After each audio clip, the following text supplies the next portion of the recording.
అందరికీ నమస్తే. నేను మీ Gauravkrishna. Welcome back to our channel. Wall poster అయితే ఫ్యామిలీ వీక్లో భాగంగా నిన్న ముగ్గురు ఫ్యామిలీ మెంబర్స్ రావడం జరిగింది. కళ్యాణ్, రితు ఇంకా భరణి గారు. ఈ ముగ్గురు ఫ్యామిలీ మెంబర్స్ వచ్చినప్పుడు వాళ్ళ ఫ్యామిలీ మెంబర్స్కి ఎంత హెల్ప్ అయిందో తెలియదు, కానీ తనూజ గారికి మాత్రం ముగ్గురు ఫ్యామిలీ మెంబర్స్ నుంచి పాజిటివిటీ వచ్చింది. అంటే తనకి ఎపిసోడ్ పాజిటివిటీ కావడం జరిగింది. అండ్ ఇద్దరికి మాత్రం కొంచెం లైట్గా టచ్ కానట్టు ఒక నెగిటివిటీ మాత్రం ఏర్పడింది. మరి ఎవరు ఆ పర్సన్స్ అనే విషయం గురించి మాట్లాడుకుందాం. సో ఫ్యామిలీ వీక్లో భాగంగా ముందుగా సోల్జర్ బాయ్ మన కళ్యాణ్ పగడాల వాళ్ళ అమ్మగారు రావడం జరిగింది. నిజంగా వాళ్ళ అమ్మగారు చాలా అంటే చాలా ఇన్నోసెంట్గా ఉన్నారు. ఇప్పటివరకు వచ్చిన ఫ్యామిలీ మెంబర్స్లో డిమన్ వాళ్ళ అమ్మగారు, వీళ్ళు చాలా అంటే చాలా క్యూట్గా ఉన్నారు, ఇంకా ఇన్నోసెంట్గా ఉండడం జరిగింది.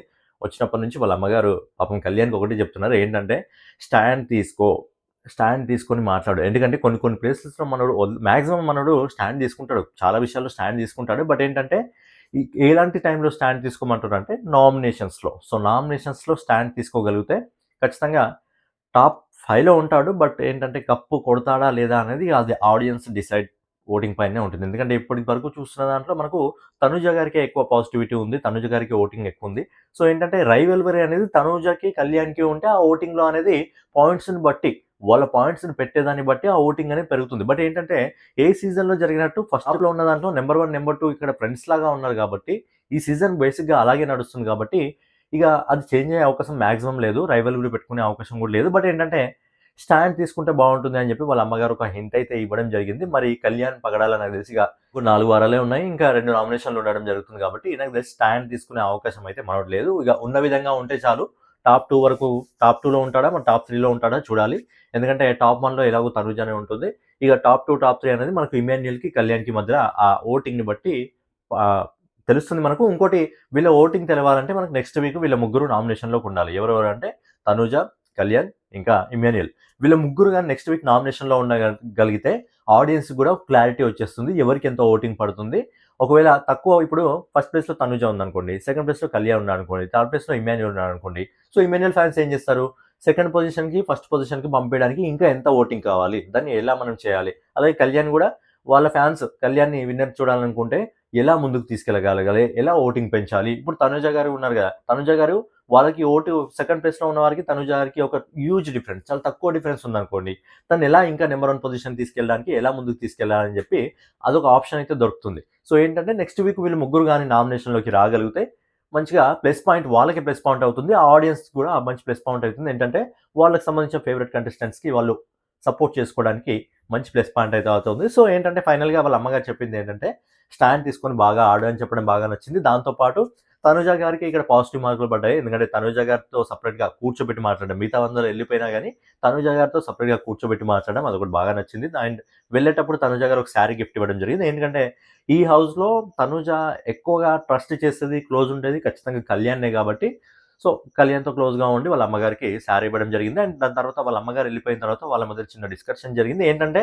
తనుజ చాలా క్లారిటీగా ఉంది, తన మనసులో ఏం లేదు, చాలా క్లారిటీగా ఉంది, జెన్యున్గా తనకు సపోర్ట్ చేస్తున్నారు కాబట్టి వాళ్ళ అమ్మగారికి శాలరీ ఇవ్వడం జరిగింది, పర్సనల్గా ఏం లేదు అని చెప్పి తనుజ చెప్పింది. అండ్ కళ్యాణ్కి చిన్నగా క్రష్ ఉంది, అది మనకి ఇప్పటి నుంచి కాదు, సీజన్ స్టార్టింగ్ నుంచి తెలుసు మనకు కళ్యాణ్కి చిన్న క్రష్ ఉంది. బట్ ఏంటంటే అక్కడ తనుజ అయితే చాలా అంటే చాలా క్లారిటీగా ఉంది, అది కూడా కళ్యాణ్ అర్థం చేసుకొని ఇక తర్వాత వాళ్ళ ఫ్రెండ్స్ మంచి ఫ్రెండ్స్గా ఉంటుండొచ్చు. బట్ ఏంటంటే ఈ సీజన్ అయిపోయేంత వరకు ఇంకా వీళ్ళ మధ్యలో ఎలా ఆ బాండింగ్ అనేది ఉంటుంది అనేది చూడాలి. నెక్స్ట్ వచ్చేసి రీతు చౌదరి వాళ్ళ అమ్మగారు రావడం జరిగింది. రీతు చౌదరి అమ్మగారు వచ్చినప్పుడు రీతు ఆ ఏడ్చే విధానం ఎలా ఉంటుందంటే, చిన్నపిల్లలు స్కూల్కి పోండ్రా అంటే అమ్మ నేను స్కూల్కి పోనా అని చెప్పి ఏడుస్తూ ఎక్కిలు పడతారు కదా, సేమ్ అదే విధంగా ఆమె ఏడవడం జరిగింది. వాళ్ళ అమ్మగారు వచ్చారు, వాళ్ళ అమ్మగారు వచ్చి గట్టిగా ఆడు, ఇంకా గట్టిగా ఆడు అని చెప్పింది, నువ్వు దగ్గరలో ఉన్నావు ఇంకా గట్టిగా ఆడు అని చెప్పింది. సో ఏంటంటే ఇక్కడ కూడా తనూజకి ప్లస్ పాయింట్ పడడం జరిగింది. ఎందుకంటే లాస్ట్ వీక్ తన నామినేషన్స్లో ఉన్నప్పుడు నువ్వు నాకు ఫ్రెండ్ అయిన తర్వాత నీకు ఒక అవకాశం ఇస్తున్నాను, నువ్వు మార్చుకోవడానికి, ఆ ఏదైతే బాండింగ్ ఉందో ఆ బాండింగ్ అంటే సింపుల్గా చెప్తుంది, పవన్ బాండింగ్ నుంచి బయటకు వచ్చేసి, డెమన్ బాండింగ్ నుంచి బయటకు వచ్చేసి గేమ్ ఆడు అని చెప్పి తనుజ సేవ్ చేసింది కాబట్టి అక్కడ వాళ్ళిద్దరు బాండింగ్ అనేది వాళ్ళ అమ్మగారికి నచ్చింది. అలాగే నామినేషన్ నుంచి సేవ్ చేయడం కూడా వాళ్ళ అమ్మగారికి నచ్చింది కాబట్టి అక్కడ కూడా తనుజకి ప్లస్ పాయింటే పడడం జరిగింది. మనకు కళ్యాణ్ వాళ్ళ అమ్మగారు వచ్చినప్పుడు ప్లస్ పాయింటే పడింది, ఇక్కడ కూడా ప్లస్ పాయింటే పడింది. సో ఏంటంటే వాళ్ళ అమ్మగారు ఫైనల్గా చెప్పింది ఏంటంటే గేమ్ పరంగా ఆడు, చాలా గట్టిగా ఆడు, ఇంకా దగ్గరలో ఉన్నావు, ఇంకా చాలా గట్టిగా ఆడు, నువ్వు క్యాప్టెన్ అవ్వాలి, నేను చూడాలి అని చెప్పి వాళ్ళ అమ్మగారు క్లారిటీ ఇవ్వడం జరిగింది.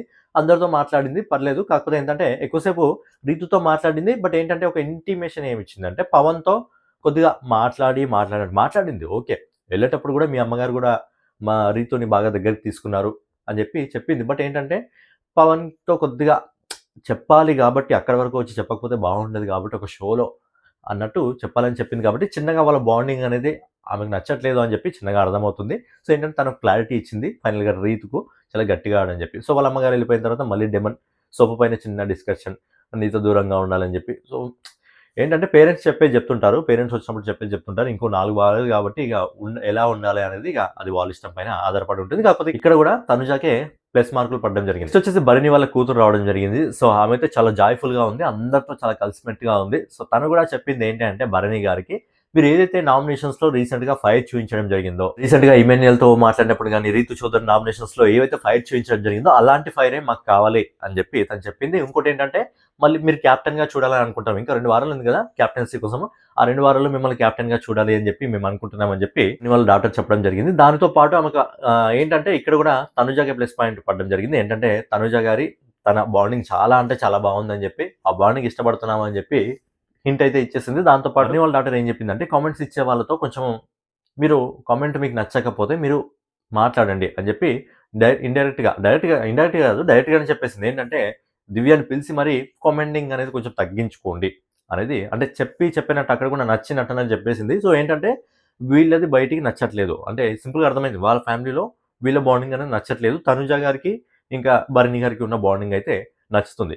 ఎందుకు మన కామెంట్స్ ఎందుకు వద్దు అని అనందంటే ఈరోజు ఎపిసోడ్‌లో కూడా మీరు చూసుకున్నట్టయితే కళ్యాణ్ వాళ్ళ అమ్మగారు వచ్చి వెళ్ళాక అనుకుంటా తనుజ కాలికేదో అయిందని చెప్పి మనం భరణి లైట్‌గా ఏదో చేస్తుంటే అప్పుడు కూడా దివ్య వచ్చి మీకే ఏం బాగాలేదు ఎందుకు అదంతా అని చెప్పి చిన్నగా ఆ పంచాయతీ వల్ల ఏంటంటే వీళ్ళు బ్యాడ్ అయిపోతున్నారు. ఇప్పుడు తనుజ ఏ విధంగా ఉంటుందో దివ్య కూడా అదే విధంగా ఉంటే బాగుంటుంది. మరి దివ్య చెప్పిన దాంట్లో ఏదన్నా తప్పుందా? ఆమె అవసరం వచ్చినప్పుడు కొద్దిగా యూజ్ చేసుకుంటుందా అంటే కొన్ని సార్లు తనుజ చేసే బిహేవియర్, తనుజ ప్రవర్తించే తీరు అలాగే ఉంటుంది. ఎందుకంటే ఒకసారి నాన్న అంటుంది, ఒకసారి నాన్న అంటుంది, ఒకసారి భరణి సార్ అంటుంది, ఒకసారి భరణి గారు అంటుంది.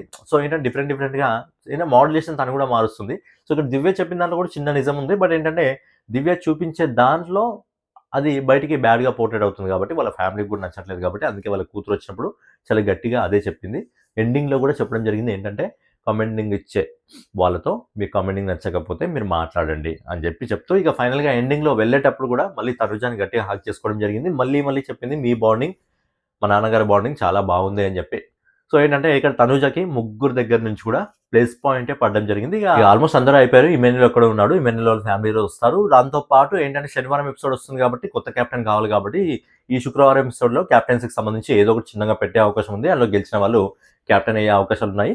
సో ఇప్పటివరకు కెప్టెన్ కాంది ఎవరు అంటే మరి రీతు చౌదరి, భరణి గారు ఉన్నారు. సో వాళ్ళిద్దరిలో ఎవరైనా ఎందుకంటే వాళ్ళ ఫ్యామిలీస్ కూడా ఆశించడం జరిగింది కాబట్టి ఈరోజు ఎపిసోడ్‌లో మరి వీళ్ళిద్దరిలో ఎవరైనా కెప్టెన్ అవుతారా లేదా అనేది చూడాలి. సో ఫైనల్‌గా ఓవరాల్‌గా ఎపిసోడ్‌లో ఫ్యామిలీ వీక్ అయితే చాలా సందడిగా సాగుతుంది. సో ఎవరికి ప్లస్ పాయింట్ పడాలో వాళ్ళకి ప్లస్ అవుతుంది. ఎవరికి మైనస్ కావాలో వాళ్ళకి మైనస్ అయితే అవుతుంది ఫ్యామిలీస్ వల్ల. ఇదనమాట మరి ఈ వీక్ కెప్టెన్ ఎవరైతే బాగుంటుంది అని చెప్పి మీరు అనుకుంటున్నారని మీరు కింద కామెంట్ చేయండి. సో ఫైనల్‌గా ఇదనమాట వీడియో మీకు నచ్చినట్లయితే ఖచ్చితంగా లైక్ చేసి కామెంట్ చేసి సబ్స్క్రైబ్ చేసుకొని బెల్ ఐకాన్ అయితే ఆన్‌లో పెట్టుకోండి.